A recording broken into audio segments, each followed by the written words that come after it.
রাষ্ট্র ক্ষমতায় আমরা দাড়ি টুপিওয়ালা মানুষরা সংখ্যাগরিষ্ঠতা নিয়ে একেবারে পুরা রুটির টুকরাটা আমরা কখনো পাইনি এ পর্যন্ত। পেয়েছি কি বিগত প্রায় 50, 60, 70 বছরে? তাহলে আমরা কিভাবে জানবো যে সেটার এহমিয়তটা কি, সেটার গুরুত্বটা কি, সেটা থাকলে আমরা কি করতে পারি? ওটা তো আমার অভিজ্ঞতা নাই, তো আমার কি নাই, আমার অভিজ্ঞতা নাই তো। কিন্তু দেখেন সেকুলারদেরকে দেখেন, এই ডেমোক্রেটিক সিস্টেমে যারা আছে তাদেরকে দেখেন, তারা কেউ 5 বছর থাকছে, কেউ 10 বছর থাকছে, কেউ 15 বছর থাকছে। তারা বুঝেছে যে তার মজাটা কি এবং সেটা থাকলে সে কী করতে পারবে। তারা তো কেউ আল্লাহর বিধানের জন্য সেখানে যায় নাই।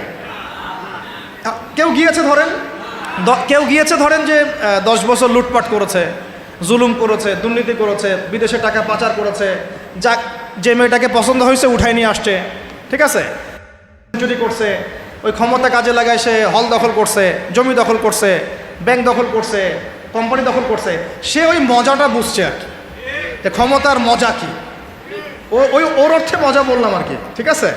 সে বুঝতে পারছে যে হ্যাঁ, ক্ষমতা থাকলে আমার এই জিনিসগুলো আমি তো পাবো। এই জন্য দেখেন, 1000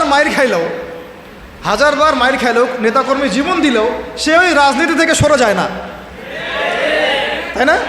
10 বছর মাইর খায়, আবার আসে না, আমাকে চাইতে হবে, কারণ ওখানে কি মজা আমি তো জানি। ওইটা যদি একবার পাই তাহলে আমি আবার এইগুলা পাবো, তাই না বিষয়টা? তো ওদের একটা উদাহরণ দিয়ে বোঝালাম। এই জন্য দেখেন, তারা তাদের এই রাজনৈতিক মুভমেন্ট থেকে কখনো সরে যায় না। সরে যায় কখনো? যায়নি, যায় না, যাবেও না। কারণ তারা ওর অভিজ্ঞতা অর্জন করেছে, তারা ওর মজাটা বুঝেছে। কিন্তু আমরা কখনো ওখানে গিয়ে আল্লাহর বিধান কি কায়েম করতে পেরেছি?